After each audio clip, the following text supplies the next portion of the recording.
এটাও কোনো ভালো কথা না যে আমরা আজকে ক্ষমতায় আমাদের 15 তলা থেকে ফেলে দেয়, আমরা প্রতিহত করি না।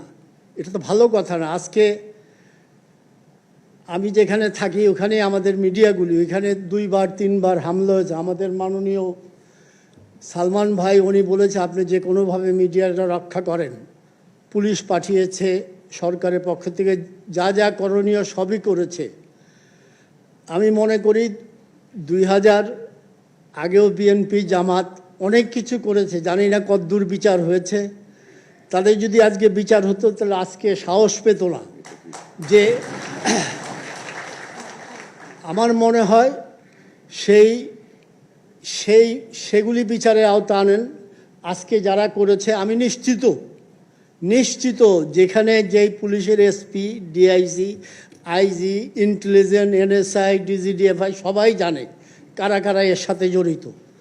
এবং আপনি মাননীয় প্রধানমন্ত্রী আজকে যারা এখানে বসে আছে, আজকে সরকারি সেক্টরের চেয়ে অনেক বেশি এমপ্লয়মেন্ট জেনারেশন করছে আমাদের এই বেসরকারি সেক্টর।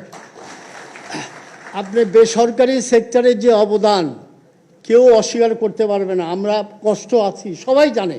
আমি বাংলাদেশ ব্যাংকে আমি নিজে যাই, এনবিআরে যাই, দাঁড়ে দাঁড়ে ঘুরি, তবু আমাদের বাঁচান। ব্যবসায়ীরা 80 টাকার ডলার এখন 120 টাকা দিতে হচ্ছে। এখানে সবাই রক্তক্ষরণ হচ্ছে, কিন্তু আমরা সবাই ধৈর্যশীল। আমরা জানি আমাদের সামনে উন্নয়ন আর উন্নয়ন। আমাদের যে ক্ষতি করেছে হয়তো আমাদের 5, 7, 10 দিন, আমি মাঝে মাঝে বলি কারফিউ আরও আগে দেওয়া উচিত ছিল। আর কারফিউটা যদি আগে দেওয়া হতো আরও ভালো হতো। কিন্তু আমি জানি মাননীয় প্রধানমন্ত্রী কোনোদিন চাইতে পারেন না যে এত এক্সট্রিমে আমি চলে যাই, তবু এবার বাধ্য হয়েছি। আমি নিশ্চিত আমরা ব্যবসায়ীরা অধৈর্য না হয়ে আমরা সবাইকে ধৈর্য ধারণ করতে হবে। সবাই আমরা আজকে আপনি 14 বছর আগে চিন্তা করেন, আমি সহ আমি কোথায় ছিলাম, আজকে আমি কোথায় এসেছি। আপনারা এখানে সবাই বড় ব্যবসায়ী, আপনারা সবাই চিন্তা করেন 14 বছর আগে আপনারা কোথায় ছিলেন, আজকে আমরা কোথায় এসেছি। আমাদের 15 দিন, 7 দিন, 1 মাস ব্যবসা বন্ধ থাকলে ইনশাল্লাহ কিচ্ছু হবে না। কিন্তু আমাদের এই সন্ত্রাসী, এই জঙ্গি বাহিনীকে ধ্বংস করতে হবে। এই জন্য সবাইকে আমাদের ঐক্যবদ্ধ হইতে হবে। আদারওয়াইজ আমাদের কেউই আর ব্যবসায়ী হিসাবে থাকতে পারবো না। সবাই টার্গেট যে বড় বড় ব্যবসায়ীদের ধ্বংস করো, বড় বড় স্থাপনা ধ্বংস করো, মেট্রো রেল নষ্ট করো, পদ্মা সেতু নষ্ট করো, যত অর্জন এই 15 বছর সব অর্জন ধ্বংস করে দাও। কিন্তু কোনো লাভ হবে না। আজকে শুধু শেখ হাসিনা একা না, শেখ হাসিনার সাথে 20 কোটি মানুষ আমরা সম্পৃক্ত। আমাদের 40 কোটি হাত আছে, যা কিছু ক্ষয়ক্ষতি করুক এই 40 কোটি হাত নিয়ে আমরা এগিয়ে যাব। উনি আমাদের নেতৃত্ব দেবেন, ইনশাল্লাহ কোনো শক্তি আমাদের কোনো ক্ষতি করতে পারবে না। আমি শুধু বয়োজ্যেষ্ঠ হিসাবে, ব্যবসায়ীদের মধ্যে বয়োজ্যেষ্ঠ হিসাবে শুধু বলি, আমরা কেউ যেন ধৈর্য না হারাই। আমি বিশ্বাস করি ইন্টারনেটের জন্য আপনাদের প্রবলেম হচ্ছে, আমারও হচ্ছে। আমিও মোটামুটিভাবে 14 বছর আগের তুলনায় 14 গুণ উপরে চলে আসছি। হ্যাঁ, সুতরাং সবাই অসুবিধা, এটা সবাই খুব সহজভাবে নেন। এটা যদি আমরা কঠিনভাবে নেই, তা আমাদের যারা শত্রু তারা মনে করবে যে না, আমরা যা করেছি এই দেশটাকে তো স্টপ করে দিয়েছি, আমাদের কোনো হাত স্টপ করতে পারবে না ইনশাআল্লাহ। আমরা আমাদের নেতৃত্বের প্রতি আমাদের আস্থা আছে, বিশ্বাস আছে।